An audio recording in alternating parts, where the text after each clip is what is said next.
8 of Cups, Queen of Pentacles, 5 of Wands,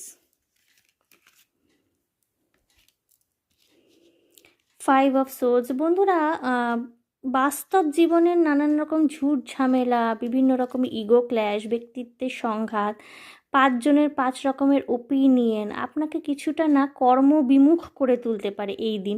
যদিও এই দিনটিতে কিন্তু আপনার ফাইন্যান্সিয়ালি আপনার সাকসেসফুল হওয়ার যথেষ্ট সম্ভাবনা রয়েছে। এই দিন কিন্তু আপনাদের টাকা পয়সা উপার্জন হতে পারে বা যে কোনো রকমের ইনভেস্টমেন্ট করার ক্ষেত্রে ভালো দিন, কিন্তু একটু কর্মবিমুখ হয়ে যাওয়ার টেন্ডেন্সি থাকতে পারে।